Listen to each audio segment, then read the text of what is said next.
இன்று நம் வாழ்வோம் நலமுடன் நிகழ்ச்சியின் சீரீஸ் 3இல் நம்முடன் இருப்பது doctor Dhandapani sir, HOD of cardiology department, ACS medical college and hospital. Sir sir இன்னைக்கு இதோட இன்டர்வியூவோட டாப்பிக்கே வந்து ஹெல்த்தி ஹார்ட். ஸோ ஹெல்த்தி ஹார்ட்னால் வந்து எப்படிலாம் வந்து இதயத்தை வந்து நம்ம சேஃபாக வச்சுக்கலாம், இல்லை நலமாக வச்சுக்கலாம் அப்படிங்கிற ஒரு இதுதான். ஸோ ஃபர்ஸ்ட் இதுவாக வந்து ஹெல்த்தி ஹார்ட்னால் வந்து நீங்கள் எப்படி சார் இருப்பீங்க, எப்படி அதை டிஃபைன் பண்ணுவீங்க? ஹெல்த்தி ஹார்ட் எப்படி டிஃபைன் பண்ணுறதுன்னா, ஒரு மோட்டர் சைக்கிளோ ஒரு காரோ இருக்குதுன்னா அதனுடைய இன்ஜின் மாதிரி ஹார்ட் வந்து நம்ம உடம்போட இன்ஜின். பைக்லேயோ இல்லை கார்லேயோ இன்ஜின் நல்லா இருந்ததுன்னா நல்லா ஸ்பீடாக போவோம், வேணா பிக்கப் இருக்கும். ஸோ ஏக்கம் நல்லாயிருக்கும். அதே மாதிரி தான் நம்ம ஹார்ட்டு நல்லா இருந்தால் தான் நம்ம உடம்போட ஏக்கம், நம்ம ரெகுலராக நடக்கிறது, இயல்பை விட அதிகமாக நடக்கிறது, வெளில போகிறது வர்றது அதெல்லாம் முடியும். இதயம் பாதிக்கப்பட்டால் அந்த ஆக்டிவிட்டி, நம்ம regular activity more than regular activity முடியாது. Okay. So equal to engine of the other vehicles.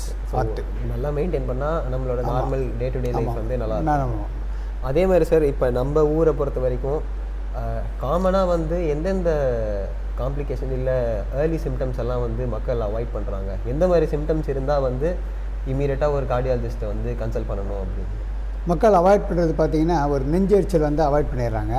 அது என்ன பண்ணுறாங்க, அசிடிட்டின்னு நினச்சிக்கிறாங்க. ஓகே. நெஞ்செரிச்சல் நடக்கும்போது வருது அப்படின்னா, இல்லை உங்களுக்கு வந்து இமோஷனல் அப்செட் ஆகும்போது வருது அப்படின்னா, அது ஹார்ட் ட்ரபிள் தான் ரொம்ப ரொம்ப அதிகமான சான்சஸ்.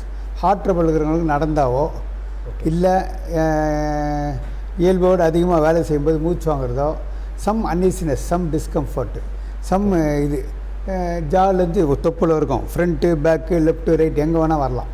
அதுதான் நிறைய பேர் தெரியுதில்ல, ஒரு அழுத்தமாக இருக்கும் லேசாக. அது என்னென்னா எஸ்பெஷலி நடக்கும்போது, இமோஷனல் அப்செட் இருக்கும்போது, ஆர் ஃபுல் ஈட்டிங் முடித்தோன்னே வரும். வந்ததுன்னா அது இருதயத்தோட இது அறிகுறி, பாதிப்போட அறிகுறி. சார் அதே மாதிரி காமனாக எந்த ரிஸ்க் ஃபேக்டர்ஸ் எல்லாம் வந்து நம்ம இருந்தால் வந்து ஒரு கன்சல்டேஷன் வச்சுக்கணும், இது பண்ணணும்? மெயினாக வந்து இப்போ சுகருங்க, நம்ம தான் வந்து உலகத்திலே வந்து சுகர் அதிகமாக வச்சுருக்கிற நாடு. சுகர், ரெண்டாவது ஸ்மோக்கிங், மூணாவது கொலஸ்ட்ரால், ஹை கொலஸ்ட்ரால், நாலாவது ஹெரிட்ரி. ஓகே. ஹெரிட்ரி இதுதான் மெயின். இன்னும் நிறைய இருக்குது. நம்ம வந்து ரெகுலராக எக்ஸசைஸ் பண்ணாமல் இருக்குது, ஓவர் ஈட்டிங் சொல்லினே போகலாம். ஆனால் மெயின் வந்து சுகர், கொலஸ்ட்ரால், உங்களுக்கு வந்து இது ஸ்மோக்கிங் ரொம்ப ரொம்ப இம்பார்ட்டண்ட்டு. Smoking important. ஏன்னா ஒரு ஸ்மோக்கிங்கில் ஒரு பையன் 17 வயசு பையனுக்கே நான் ஸ்மோக்கர்ன்றதால அவன் வந்து ஒரு கஞ்சா கஞ்சாலும் மிக்ஸ் பண்ணி இதுனால அவனுக்கு வந்து ஆஞ்சியோபிளாஸ்டி பண்ண வேண்டிய கட்டம் வந்து 17 இயர்ஸ்க்கு, 17 வயசுலேயே, சின்ன வயசுல வந்துச்சு. சார் அதே மாதிரி இதை தவிர்த்து வந்து ஸ்ட்ரெஸ்ஸோ இல்லை ஆன்சைட்டி இப்போ காமன் லைஃப் ஸ்டைலையோ இல்லை இப்போ இருக்கிற யங்ஸ்டர்ஸுக்கு வந்து இட் இஸ் ரொம்ப காமன். ஸோ அவங்களுக்கு வந்து அது நிஜமாகவே ஒரு ரிஸ்க் ஃபேக்டரா இல்லை அது வந்து இதுதானா அப்படின்னு? ஸ்ட்ரெஸ்ஸு, ஆங்ஸைட்டி, டிப்ரெஷன் எல்லாமே டெஃபினட்டாக ரிஸ்க் ஃபேக்டர் தான். ஏன்னா ஒரு இப்போ எல்டர்லி பர்சன் கூட எடுத்துங்க, எங்கே விட்டுருக்கான், அவன் ஒய்ஃப் டெத் ஆகிட்டாங்கன்னா அவன் வருத்தப்படுறது கூட அவனுக்கு உரிமை இல்லை. கடவுள் என்ன வச்சுருக்காருன்னா, அவன் வருத்தப்பட்டான்னா அவன் ஹார்ட்டு வீக் ஆகிடும். வருத்தப்பட முடியாது, வருத்தப்படக்கூடாதுன்றது. அதே மாதிரி யங்ஸ்டர் அப்படி தான். உங்களுக்கு வந்து ஏன்னா ஸ்ட்ரெஸ் ரொம்ப அதிகமாக வந்து டென்ஷன் அதிகமாகச்சுன்னா ஒரு பக்கம் ப்ரெஷர் ஏறி அத்திரோஸ்க்ளோஸ் வரலாம், இல்லை டிப்ரெஷன், ஆங்ஸைட்டியாக வந்து ஹார்ட்டு காரணத்துக்கு காரணமாக அமையலாம். அதனால தான் இப்போ பெரியவங்க என்ன சொல்கிறாங்க, எந்த உங்களுக்கு மென்டல் ஆக்டிவிட்டி, ஃபிசிக்கல் ஆக்டிவிட்டி எல்லாமே அளவோடு வச்சுங்கன்றாங்க. உங்களுக்கு அளவோடு இருந்தீங்கன்னா இது வருத்தப்படவும் ரொம்ப வருத்தப்படக்கூடாதுன்னு சொல்கிறாங்க. வருத்தப்படுறது உண்மையாக ஆபத்து தான் இருதயத்துக்கு, அது புரிவிடுது. ஓகே.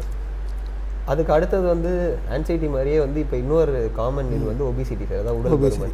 ஒபிசிட்டி வந்து எந்த அளவுக்கு யங்ஸ்டர்ஸில் வந்து இந்த ஹார்ட் டிசீஸ் ரிஸ்க்கை இன்க்ரீஸ் பண்ணுது? ஒபிசிட்டி 2 ஒபிசிட்டி இருக்குது. ஒன்று வந்து பிறந்ததுலேருந்து ஒபிசிட்டி பார்த்திங்கன்னா, சில பேர் முதலேருந்தே அந்த குண்டாக இருப்பாங்க, அவங்களுக்கு மோஸ்ட்லி ஹார்ட் ட்ரபிள் ஃபிசிக்கல் ஆக்டிவிட்டிருந்து வரதில்லை. இப்போ திடீர்னு ஒபிசிட்டி ஆகிறாங்க பாருங்கள். முதல்ல ஒல்லியாக இருந்துட்டு ஒரு 16 வந்தோடனே நல்லா சாப்பிட ஆரம்பித்தா அந்த திடீர்னு வர ஒபிசிட்டி தான் ரொம்ப ரொம்ப ரிஸ்க் அதிகம். முதலேருந்தே சில பேர் குண்டாக இருப்பாங்க, நல்லா போய்கின்னு வந்துன்னு இருப்பாங்க, அவங்க நல்லாவே இருப்பாங்க, கட்சி இருக்கும். ஃபிசிக்கல் ஆக்டிவிட்டி இதெல்லாம் உங்களுக்கு ஹெல்த்தி ஆக்டிவிட்டிலாம் பண்ணாங்க, நல்லா இருப்பாங்க, டயட் இதெல்லாம். பட் திடீர்னு வர ஒபிசிட்டி ஆபத்து. ஓகே. அதே மாதிரி யங்ஸ்டர்ஸ் பாப்புலேஷன் தவிர கொஞ்சம் மிடில் ஏஜ் பாப்புலேஷனுக்குலாம் வந்து பிபி வந்து இப்போ ஒரு காமன், அதாவது ரத்த கொதிப்பு. இல்லைங்க, எங்கேயும் இப்போ காமனாக வருதுங்க. ஓகே. எங்கேயும் வருது. இப்போ எல்லாமே கிட்டத்தட்ட நான் பார்த்த வரைக்கும் ஃப்ரம் 17லேருந்து நான் பார்க்குறேங்க. பிபிஎம் பார்க்குறேன், ப்ரெஷரும் பார்க்குறேன், உங்களுக்கு வந்து இன்னும் வந்து அதாவது எங்கேருந்து ரொம்ப கொஞ்சம் ரேராக பார்க்குறான். 17லேருந்து 30லேருந்து ரொம்ப ரெகுலராக பார்க்குறான். 30 வயசுலேருந்து ஒரு டயபெட்டிஸ் வந்து ஆஞ்சியோபிளாஸ்டி பண்ண மாதிரி போகிற சுச்சுவேஷன் 30 வயசுலேருந்தே வருது. சுகர் வந்துச்சுனாவே சுகர் வந்தாவே உங்களுக்கு வந்து ஹார்ட் ட்ரபிள் அதிகமாகிடுது. ஓகே. ஸோ சொல்ல முடியல இப்போ ஏஜ் வந்து எங்குன்றது அந்த காலத்தில் நாங்கள் 40 வயசுக்கு கீழேன்னு சொல்லலாம். இப்போ என்னென்னா ரொம்ப ஆடினான்னா ஒரு கஞ்சா இது மாதிரி ஹெவி ஸ்மோக்கிங் இருந்தால் 17 வயசில் 100% வந்துடும். இல்லை அதெல்லாம் இல்லை கொஞ்சம் மீடியமாக ஆடுறோம் அப்படின்னா 30 வயசில் வந்துடும். ஒன்றுமே ஆடலாம் கூட 40 வயசில் நீங்கள் ஃபிசிக்கல் ஆக்டிவிட்டி இல்லை நல்ல டயட் இல்லைன்னா வந்துடும். ஓகே. எப்படி இருந்தாலும் வந்துடும். ஓகே. ஸோ நம்ம இதுக்கு ஏற்ற மாதிரி தான், நம்ம முயற்சிக்கு ஏற்ற மாதிரி தான். Okay sir. அதே மாதிரி இப்போ கரண்ட்டாக வந்து ஃபாலோ பண்ணுற ஒரு விஷயம் என்னென்னா நிறைய பேர் தூங்குற ஹவர்ஸ் வந்து கம்மியாக இது பண்ணுறாங்க. எந்த ஏஜ் குரூப் சின்ன வயசுலேருந்து ஆரம்பித்து வயசானவங்க வரைக்கும் தூக்கம் வந்து ஹார்ட் டிசீஸ்க்கு வந்து ஏதாவது ஒரு ரிஸ்க் ஃபேக்டராக இருக்குமா சார்? கம்மியாக தூங்குறதால ஏதாவது டேமேஜ் வருமா, இல்லை ரிஸ்க் இருக்கா? அதாவது டைரெக்டாக இல்லைங்க, இன்டைரக்டாக இருக்குது. எப்படின்னா தூங்கும்போது நம்ம சிம்பத்தட்டிக் சிஸ்டம் காம் ஆகிடுது. சிம்பத்தட்டிக் சிஸ்டம்னா ஹார்ட்டுக்கு வந்து ஒரு குதிரையை செலுத்தும் போது நம்ம 2 வகையாக குதிரையை செலுத்துகிறோம். எப்படின்னா ஒரு பக்கம் கடிவாளத்தை விட்டுறோம். இந்த கடிவாளத்தை விட்டுறதுன்றது பேராசிம்பத்திக் ஆக்டிவிட்டி. இல்லை குதிரை ஓடுறதுக்கு நம்ம இது சாட்டி அடிக்கிறோம். சாட்டி அடிக்கிற மாதிரி சிம்பத்தட்டிக். அந்த சிம்பத்தட்டிக் வந்து காம் பண்ணுறது யாருன்னா தூக்கம்தான். இப்போ ரொம்ப தூக்கம் வரும்போது சிம்பத்தட்டிக் ஆக்டிவிட்டி ரொம்ப ரொம்ப குறையும். ஸோ அட்ரினர்ஜிக் டிரைவ் அப்படின்னு சொல்லுவோம். அந்த துடிப்பை வேலை செய்கிறது அதாவது மிதமான உத்வேகம் தப்பு இல்லை, அபரிதமான உத்வேகம் ரொம்ப ஆபத்து. ஸோ அந்த சிம்பத்தட்டிக் ஆக்டிவிட்டி டியூரேஷன் குறையிறதால உங்களுக்கு சிம்பத்தட்டிக் ஆக்டிவிட்டி ரொம்ப அதிகமாகிடுச்சுன்னா பிபி இல்லை இன்டைரக்டாக ஹார்ட்டை டைரெக்டாக கெட்டுரும். ஓகே, கெடலாம். ஓகே. மோஸ்ட்டாக வந்து ரெஸ்பிரேட்டரி டிசீஸ்க்கோ இல்லை நுரையீரல் சம்மந்தப்பட்டதுக்கு தான் ஜென்ரலாக சொல்லுவாங்க. ஆனால் வந்து ஸ்மோக்கிங் ஹார்ட்டை எப்படி இது பண்ணும் சார்? ஹார்ட் எப்படின்னா ஒரு பக்கம் வந்து இட் ஆக்சலரேட்ஸ் அத்ரோஸ்க்ளரோசிஸ்னால் பிளாக் இந்த ஹார்ட். ஓகே. ஒரு பக்கம் வந்து இட் ஸ்டிமுலேட்ஸ் சிம்பத்தட்டிக். இன்னொரு பக்கம் என்ன பண்ணால் இந்த தொட்டா சுருங்கி இலையெல்லாம் பார்த்துருப்பீங்க. அப்படி நம்ம கால் பட்டோன்னா அந்த இலை சுருங்கிடும். அது மாதிரி நம்ம பிளட் வெசல்ஸு சுருங்கிடுது. ஸோ இது மாதிரி பல வகையில் வந்து ஸ்மோக்கிங் வந்து தொல்லை பண்ணுது. இதில் என்னென்னா 2 வகையான ஸ்மோக்கிங்கும் கெடுதல், ஆக்டிவ் அண்ட் பேசிவ். அதனால தான் நம்ம அங்கங்கே ஸ்மோக்கிங் வந்து செப்பரேட் லான்ச்சஸ் வச்சுருக்கோம். ஏன்னா பேசிவ் ஸ்மோக்கிங் கூட இந்த எஃபெக்ட்லாம் வரலாம். ஓகே. அதாவது ஒருத்தர் வந்து தானே புகை பிடிக்காமல் இருந்து மற்றவங்க பிடிச்ச புகையை இன்ஹேல் பண்ணுறது. ஆமாம், அதுலேயும் வரும். அதனால தான் நம்ம செப்பரேட்டு ஏர்போர்ட் எல்லா இடத்துலையும் வந்து செப்பரேட் பிளேசஸ் ஒதுக்கிறோம். அவங்க வரைக்கும் தனியாக போயிடுங்க, வேறு ஜென்ரல் பப்ளிக் பாதிக்கக்கூடாதுன்ட்டு. ஸோ ஸ்மோக்கிங் அந்தளவு இன்ஜூரியஸ் தான். அதில் கேன்சர் கூட வருது, நிறைய வருது. பட் மெயின் வந்து இப்போ ஹார்ட் தான் ரொம்ப ரொம்ப அதிகம் ஸ்மோக்கிங்கில். அதே கேன்சரை விட ஹார்ட் அதிகம் இப்போது. Okay sir. சார் அதே மாதிரி ஹார்ட்டில் வந்து கேன்சர் வரதுக்கு சான்சஸ் இருக்கா சார்? ஸ்மோக்கிங்கால் இல்லை, ஏதாவது காசால் வந்து மற்ற ஆர்கன்ஸில் வர மாதிரி ஹார்ட்லேயும் வந்து கேன்சர் வரதுக்கு வாய்ப்புகள்? கேன்சர் வரதுக்கு வாய்ப்பு இருக்குங்க. ஆனால் ரொம்ப ரொம்ப ரிமோட் பாசிபிலிட்டினா ரொம்ப ரொம்ப ரேர், ரொம்ப அபூர்வம் தான். ஓகே. கேன்சர்லாம் ரொம்ப அபூர்வம் தான். ஓகே. இப்போ நம்ம இந்தியாவில் வந்து மெயினாக வந்து இதுதான் அத்ரோஸ்க்ளரோசிஸ், அதனால் வர பாதிப்பு தான். ஹார்ட் பிளாக்கால் வர பாதிப்பு தான். Okay sir. சார் அதே மாதிரி வந்து இப்போ வந்து இந்த ஹார்ட் டிசீசஸ்க்கெலாம் வந்து பெண்களுக்கும் ஆண்களுக்கும் வர சிம்டம்ஸில் ஏதாவது டிஃப்ரென்ஸ் இருக்கா சார்? ஏதாவது வித்தியாசங்கள்? பெண்களுக்கு ஒரு மாதிரி வரலாம், இல்லை ஆண்களுக்கு ஒரு மாதிரி, அந்த மாதிரி ஏதாவது இருக்கா? இல்லை எல்லாருக்குமே காமனாக அந்த சிம்டம்ஸ் காட்டுமா? பெண்கள் கொஞ்சம் ஏடிபிக்கலாக வரும்னு சொல்லுவாங்க. ஏடிபிக்கல் வரும்னா ஒரு இன்டைஜேஷன் மாதிரி வரும், ஒரு ஃபெட்டிக் மாதிரி வரும், ஒரு மயக்கம் மாதிரி வரும் பெண்களுக்கு. ஆண்களுக்கு வந்து கொஞ்சம் கிளாசிக்கலாக வரும். ஆனால் ஆல்மோஸ்ட் 2 பேருமே ஈக்குவல் தான். இவங்களுக்கு கொஞ்சம் ஏடிபிக்கல், கொஞ்சம் வந்து பார்க்கும்போது கேஸ் ட்ரபிள் நினச்சி ஏமாந்துருவாங்க, ஒரு வாமிட்டிங் நினச்சி ஏமாந்துருவாங்க. அது கொஞ்சம் ரேர் தான். ஆனால் அதுவும் உண்டு. கொஞ்சம் வந்து மென் மாதிரி கிளாசிக்கலாக வராது, கொஞ்சம் லேசாக மாதிரி வரும். ஓகே. எதுவுமேங்க தொப்புள்லேருந்து வாய் வரைக்கும், ஃப்ரண்ட்டு பேக்கு லெஃப்ட்டு ரைட்டு, எந்த அன்ஈசினஸ், எந்த டிஸ்கம்ஃபர்ட், எந்த ப்ராப்ளம் வந்தாலும் ரிப்பீட்டாக வந்தால் especially you have to check the heart. Okay, fine. அதே மாதிரி வந்து இப்போ வந்து இந்த செக்கப் இதெல்லாம் இருக்குல்ல சார், மாஸ்டரியல் செக்அப்ஸ் இல்லை ஹார்ட் செக்அப்ஸ்லாம், இதெல்லாம் வந்து வயசுக்கு ஏற்ற மாதிரி எவ்வளோ ஃப்ரீக்வெண்ட்டாக பண்ணணும், இல்லை இந்த வயசில் இருக்கவங்களை என்ன இது பண்ண ஆரம்பிக்கணும் அப்படின்னு ஏதாவது இருக்காது? மெயினாக வந்து ரிஸ்க் ஃபேக்டர் தாங்க. ரிஸ்க் ஃபேக்டர் நான் சொன்ன மாதிரி திடீர்னு வந்து படுத்து போகிறது, இல்லை டயபெட்டிக்கு, நான் டயபெட்டிக்கு, இல்லை ஃபேமிலி ஹிஸ்ட்ரி இருக்குதுன்னு வச்சிங்களேன். அவங்க ஃபேமிலியில் நிறைய பேர் டெத் ஆகிடும், அவங்களுக்கெல்லாம் ரொம்ப ஃப்ரீக்வெண்ட்டாக பண்ணணும், எவ்ரி 6 மந்த்து. அதெல்லாம் இல்லை, நல்லா ஹெல்த்தியாக இருக்கார், ஈவினிங் ரெகுலராக வாக்கிங் போகிறாரு, ரெகுலராக டயட்லாம் ஃபாலோ பண்ணுறாரு, அந்த சுய முயற்சின்னு சொல்லுவோம். சுய முயற்சி பண்ணுறவங்க வர்றதில்லை. இந்த தமிழில் ஒரு திருக்குறள் ஒன்று இருக்குது, தெய்வத்தான் ஆகாதலின்னு முயற்சித்தன் மெய் வருது கூலி தரும். அப்படின்னா என்னென்னா, உங்களுக்கு வந்து அவன் அந்த உடலுக்கு வந்து எவ்வளோக்குள்ள உடற்பயிற்சி, உடலுக்கு எவ்வளோக்குள்ள டயட்டு, மனக்கட்டுப்பாடு இதெல்லாம் இருக்குதோ அந்த அளவுக்கு கடவுளோட கூலி ஹார்ட் வந்து நல்லா இருக்கும் உண்மையாகவே. ஓகே, ஒரு சிறிய இடைவேளைக்கு பிறகு நம்ம இந்த வாழ்வோம் நலமுடன் நிகழ்ச்சியை கண்டினியூ தொடருவோம்.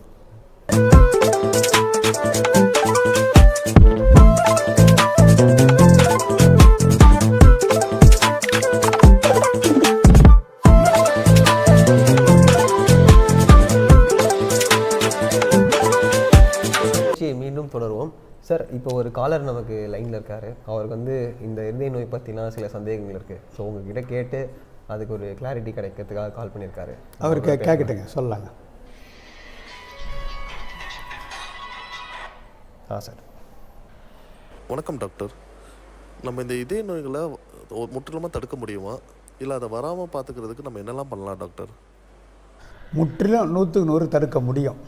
எப்படின்னா, முறையான உடற்பயிற்சி ஈவினிங் டைமில், மார்னிங் டைமில் கிடையாது.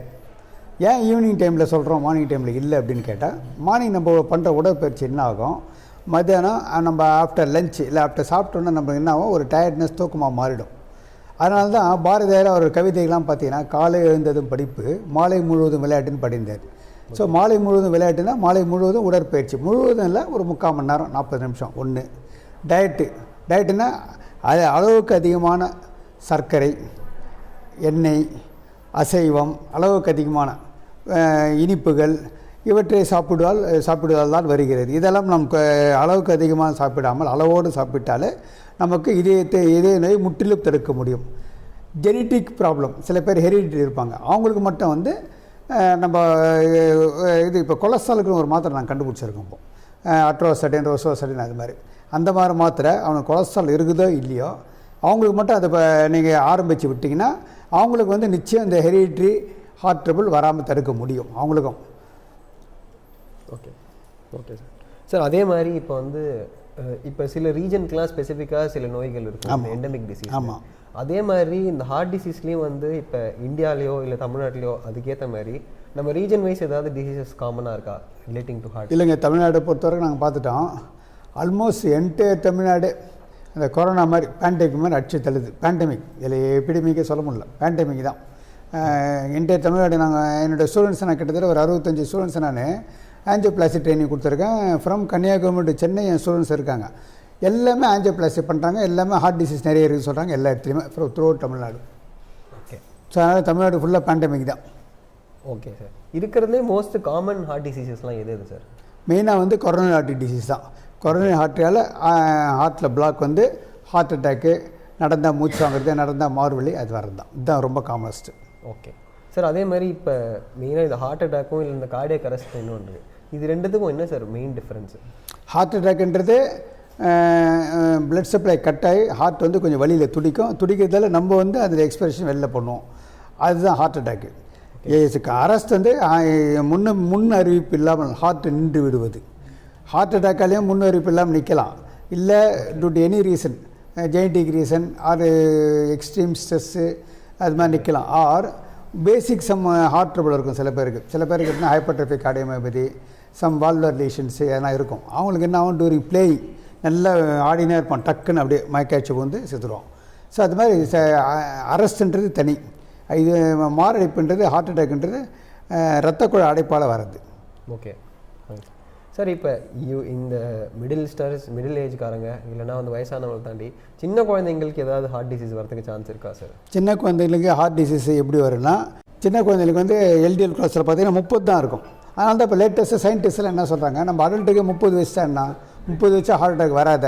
ஸோ அது ஒரு காரணம் சின்ன குழந்தைங்க வராது இருக்குது. பட் சின்ன குழந்தைங்களுக்கு வந்து நம்மளுக்கு வேறு ஹார்ட் அட்டாக் தான் வராதே தவிர வேறு வகையான ஹார்ட் அட்டாக் வரதுக்கு வாய்ப்பு இருக்குது. எப்படின்னா, heart supplied by coronary artery, அதாவது ஹார்ட்டோட சப்ளை வந்து அதுக்கு யார் பிளட்டு கொடுக்குறது அப்படின்னு கேட்டால் கொரோனரி ஆர்ட்ரிஸ் தான்.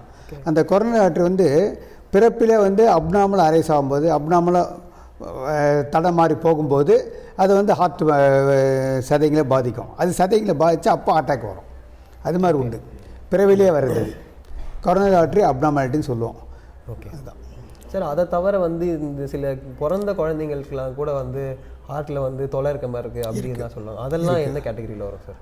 அது இந்த ஸ்ட்ரக்சரல் ஹார்ட் டிசீஸ் அப்படின்னு சொல்லுவோம். ஹார்ட்டில் ஹோட்டாக சொல்லுவோம். அந்த in between atrial septum, in between ventricular septum, ரெண்டு, அதாவது ரைட் சைடு லெஃப்ட் சைடு ரெண்டாக பிரிச்சிருக்கும்.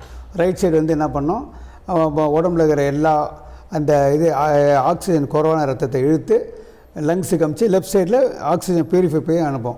அந்த in between right and left side எங்கன்னா ஒரு இடத்துல கம்யூனிகேஷன் வந்துடும். அந்த கம்யூனிகேஷன் வந்து during intrauterine life 3rd month of லைஃபை ஆரம்பிச்சிடும். ஸோ அதுதான் வந்து பிறவிலே வர ஹார்ட் ட்ரபிள். சார் அதே மாதிரி வந்து இப்போ நார்மலாக வர ஒரு நெஞ்சு வலிக்கும் அது வந்து ஹார்ட் ரிலேட்டடாக வருதாங்கிறதுக்கு கண்டுபிடிக்கிறதுக்கு ஏதாவது டிஃப்ரென்ஸ் இருக்கா சார்? இருக்குங்க. இப்போ ஹார்ட் ரிலேட்டட்னா ஹார்ட்டு தான் நான் ஏற்கனவே சொன்னேன்லங்க, நம்ம உடம்போட இன்ஜின், இதான் கார் இன்ஜின் இது மாதிரி. ஸோ ஹார்ட்டு மெயினாக எப்போ வரும் அப்படின்னு கேட்டிங்கன்னா, நடக்கும்போது, நம்ம இமோஷனல் அப்செட் ஆகும்போது, ஃபுல்லாக சாப்பிட்டோம், எப்பப்போ ஹார்ட்டுக்கு ஒர்க் லோட் அதிகமாகுது அப்போ தான் வரும். பட் நார்மல் நெஞ்சு வலின்றது இப்போ இங்கே வலி வருதுன்னு வச்சுக்கலாம். இங்கே ஹார்ட்டு மட்டும் இல்லை, ஹார்ட்டு வெளில எலும்பு கூடு இருக்குது, எலும்பு கூட நரம்பு சதை போகுது, அந்த நரம்பு துடிப்பு சதை வந்து இப்படி ட்விஸ்ட் ஆகுறது, பரல்றது, எலும்பில் அது மாதிரிலாம் வலி வரலாம். ஸோ ஹார்ட்டு தான் இங்கே வரணும்னு கிடையாது. ஏன் சாப்பிட்ற உணவு பார்த்து இப்படி வருது, எரிச்சல் வரலாம், இல்லை ஏப்பம் வரலாம். ஸோ அதுவும் இங்கே தான் இருக்குது. ஸோ ஹார்ட்டு தான் சொல்ல முடியாது. நான் ஹார்ட்டு ஜென்ரலாக வந்து 3E அப்படின்னு சொல்லுவோம். After emotion, during exercise or, அதாவது டூரிங் எக்ஸசைஸ் ஆர் ஈட்டிங், மூணுமே ஈட்டிங், இமோஷன், எக்ஸசைஸ், 3E அதில் தான் வரும் ஹார்ட்டு. மீதியெல்லாம் ஹார்ட்டு கிடையாது. மூச்சு இழுக்கும்போது வலி இருக்குது, அது ஹார்ட் ட்ரபிள் கிடையாது. கை மட்டும் குறையுது, இசிஜி நல்லா இருக்குது, எக்கோ நல்லா இருக்குது, அது ஹார்ட் ட்ரபிள் கிடையாது. அது செரைக்கல் ஸ்பான்டிலோசிஸ் அது மாதிரி அந்த ட்ரபிளில் வரலாம். ஸோ ஹார்ட்டு தான் அப்படின்னு நீங்கள் சொல்ல முடியாது. வெளுத்ததெல்லாம் பால் இல்லைன்னு சொல்கிற மாதிரி எல்லா மார்வலையுமே ஹார்ட் ட்ரபிள் கிடையாது. Okay sir. சார் அதே மாதிரி இந்த இருதய நோய்க்கெலாம் வந்து காசு வந்து எப்போயுமே ஹார்ட்டு தான் இருக்குமா, இல்லை வேறு ஏதாவது ஆர்கன்ஸாலேயோ இல்லை வேறு ஏதாவது பாடியில் இருக்கிற இஷ்யூஸாலேயோ வந்து இன்டெரக்டாக ஹார்ட் மேலே தான் இந்த மாதிரி பிரச்சனைகள் வருமா? அதுவும் அது மாதிரி ரொம்ப ரொம்ப ரேராக வரதுண்டு. எப்படின்னா, இப்போ செரிபிரல் ஸ்ட்ரோக்குன்னு சொல்லுவோம். பிரெயினில் வந்து சப்பரக்கட ஹெமரேஜ் அப்படின்னு சொன்னிங்கன்னா, அதில் இந்த சிம்பத்திக் ஆக்டிவிட்டி ரொம்ப ரொம்ப அதிகமாக ட்ரிகர் ஆகிடும். ட்ரிகர் ஆகிட்டு தான் ஹார்ட்டு நேராக டேரெக்டாக இஸ்கிமியா ப்ரிசிபிடேட் பண்ணும். அது ரொம்ப ரேர் ஆனால் இது காமன் கிடையாது, ரொம்ப அபூர்வம். வரும் அது மாதிரி வரும், பாசிபிலிட்டி உண்டு. சார் அதே மாதிரி காமனாக இப்போ வந்து என்ன டெஸ்ட் எல்லாம் பண்ணலாம் சார் ஒரு இருதய நோய் இருக்குன்னு கண்டுபிடிக்கிறதுக்காக? மெயினாக வந்து கொலஸ்ட்ரால் டெஸ்ட்டுங்க. நான் சொல்கிற மாதிரி sugar test, sugar, cholesterol, history வந்து ஹெரிட்ரி. ஃபஸ்ட்டு ஹிஸ்ட்ரி வந்து ஹெரிட்ரி கேட்டணும். ஹெரிட்ரி ரொம்ப முக்கியம். நம்ம இப்படி போகலாம். ஃபஸ்ட்டு வந்து அவனோட பரம்பரை பற்றி கேட்குறது. ரெண்டாவது பிளட் டெஸ்ட்டு. பிளட் டெஸ்ட்டில் பார்த்தீங்கன்னா சுகர், கொலஸ்ட்ரால் தான் மெயின், இதெல்லாம் ரொம்ப மெயின் கிடையாது. நெக்ஸ்ட்டு அது மாதிரி பார்த்தீங்கன்னா இசிஜி, எக்கோ, ட்ரெட்மில் டெஸ்ட்டு, இதை வச்சு நம்ம கன்க்ளூஷன் வந்துடலாம். இதுக்கு மேலே தேவையில்லை. Okay sir.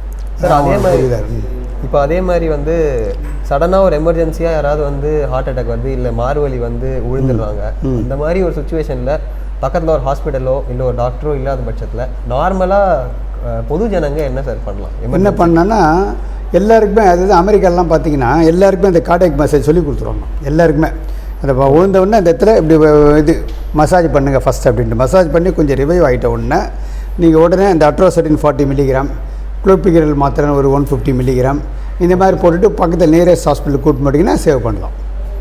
உடனே கார்டியாக் மசாஜிங் பண்ணி ரிவைவ் பண்ணிடணும். அதுதான் முக்கியம் சார்.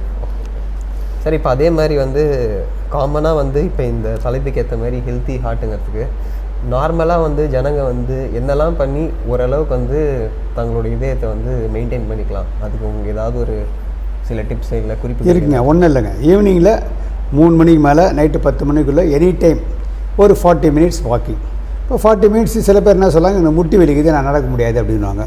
சரி, நடக்க வேணாம், நின்று இடத்துல மார்ச் ஃபாஸ்டாக பண்ணுங்கள், லெஃப்ட் ரைட்டுன்ட்டு. அது முடியுமா? அது கூட எனக்கு கண்டினியூஸாக 40 நிமிஷம் டைம் இல்லை. ஒரு 20 மினிட்ஸ், 5 மணிக்கு ஒரு 20 நிமிஷம், 7 மணிக்கு ஒரு 20 நிமிஷம். ஸோ ஈவினிங் வாக்கிங் ஒன்று. இன்னொன்று, நம்ம அளவுக்கு அதிகமான சர்க்கரை, ஸ்வீட்டு, சாதம், நான் வெஜிடேரியன், இது ஒன்று. உடம்புக்கு ஒத்துக்காத பழக்கங்கள், அந்த ட்ரிங்க்ஸு, ஸ்மோக்கிங், அதெல்லாம் நீங்கள் இல்லைன்னாவே அது கூட மன அமைதி முக்கியம். ஏற்கனவே நம்ம பார்த்த மாதிரி ரெகுலராக தியானம் அது மாதிரி பண்ணிங்கன்னா உங்களுக்கு 100% வரதுக்கு வாய்ப்பே இல்லை. Okay sir. இப்போ சொல்லுங்கள் சார். ராமானுஜர் வந்து 120 வயசு வரைக்கும் உயிரோடு இருந்தார். எப்படி இருந்தார்? அவருக்கு இதெல்லாம் ஒன்றும் ஸ்மோக்கிங் கிடையாது, ட்ரிங்கிங் கிடையாது, அளவுக்கு அதிகமாக சாப்பிட்டது கிடையாது, ரெகுலராக நடந்துனே இருந்தார், எங்கே பார்த்தாலும் போயினே இருந்தார். ஸோ இது மாதிரி தான் பார்த்தீங்கன்னா சில பேர் மகான்லாம் பார்த்தீங்கன்னா அந்த லைஃப் ஸ்டைலில் ரொம்ப வாழ்ந்தவங்கலாம் பார்த்தீங்கன்னா அந்த லைஃப் ஸ்டைல் நம்ம ஃபாலோ பண்ணால் நம்மளுக்கு அதெல்லாம் வராது. ஓகே சார், அதே மாதிரி இப்போ இந்த இருதய நோய்க்கு இன்னொரு காமன் இது வந்து நம்ம ஜனங்களில் வந்து நிறைய பேர் வந்து மாத்திரை கொஞ்ச நாள் கண்டினியூ பண்ணிட்டு விட்டுருவோம், ஹிஸ்ட்ரி இருக்கவங்க விட்டுறாங்க. இல்லைனா அவங்களே வந்து செல்ஃப் டிசிஷன் எடுத்து இல்லை இது வந்து எனக்கு சைடு எஃபெக்ட் வர மாதிரி இருக்குது அப்படின்னு நிப்பாட்டிடுறாங்க. ஆமாம். ஸோ அந்த மாதிரி விட்ரா பண்ணுற சுச்சுவேஷன்லலாம் வந்து எப்படி சார் காம்ப்ளிகேஷன்ஸ் வர வாய்ப்பு இருக்குது? இல்லை, காம்ப்ளிகேஷன்ஸு நிச்சயம் வருங்க. அதனால தான் இது ஒரு டாக்டரோட கடமை என்னன்னு கேட்டிங்கன்னா அவங்கள சமாதானப்படுத்துறது நம்ம வேலை. அந்த டிசீஸோட இம்பேக்ட் சிவியரிட்டி இது வந்து நீங்கள் ஒன்றும் இல்லைங்க, ஜென்ரலாக நீங்களே நிறைய விஷயம் பார்த்துருப்பீங்க. ஒரு கிட்னி வந்து ஃபால்ட் ஆச்சுன்னா நம்ம என்ன பண்ணுறோம், டிரான்ஸ்பிளான்ட் பண்ணுறோம். அது மாதிரி ஹார்ட்டுக்கும் இவங்க விடுறதால என்ன ஆகுன்னு கேட்டிங்கன்னா அந்த நேரத்துக்கு ஹார்ட்டுக்கு வந்து அட்டாக் தான் வரும். பட் திருப்பி அட்டாக் வரும்போது திருப்பி ஹார்ட் வீக் ஆகும்போது ஃபைனல் வந்து அது டிரான்ஸ்பிளான்ட்டில் தான் முடியும். இப்போ கிட்னியாவது 2 கிட்னி ஒரு கிட்னி யாராவது தராங்க டிரான்ஸ்பிளான்ட் பண்ணிக்கிறீங்க. ஹார்ட்டு டிரான்ஸ்பிளான்ட்டு உங்களுக்கு அவ்வளோ ஈஸியாக கிடையாது. இப்போ இதெல்லாம் நம்ம பேஷண்ட்டுக்கு புரிய வச்சிங்கன்னா டாக்டர் வந்து பேஷண்ட்டு எக்ஸ்பிளைன் பண்ணாருன்னா பேஷண்ட் வந்து நிச்சயம் வந்து கன்வின்ஸ் ஆகணும். பட் இது ஒரு டாக்டரோட கடமை, பேஷண்ட் வந்து கரெக்டாக கன்வின்ஸ் பண்ணுறது வேணும். ஸோ இதனோட இம்பேக்ட் பேட் எஃபெக்ட் இதெல்லாம் வரும் அப்படின்னு சொன்னாவே உயிர் ஆகிற ஆசைக்கிற எல்லாமே கொஞ்சம் உஷாராக தெரிஞ்சதுக்கு வாய்ப்பு இருக்குது. ஓகே சார், இது வரைக்கும் இப்போ நாங்கள் கேட்ட கேள்விகளுக்கு வந்து பொறுமையாக வந்து தெளிவாக புரிகிற மாதிரி அவ்வளோ கிளியராக பதில் சொன்னதுக்கு ரொம்ப தேங்க்யூ சார். ஏன்னா உங்கள் பிஸி ஷெடியூல்லையும் நீங்கள் டைம் கொடுத்து வேறு நிகழ்ச்சிக்காக மக்களுக்காக தான் நம்ம இருக்கிறோம், மக்களுக்காக நம்ம என்ன வேணால் செய்யலாம். ரொம்ப தேங்க்யூ.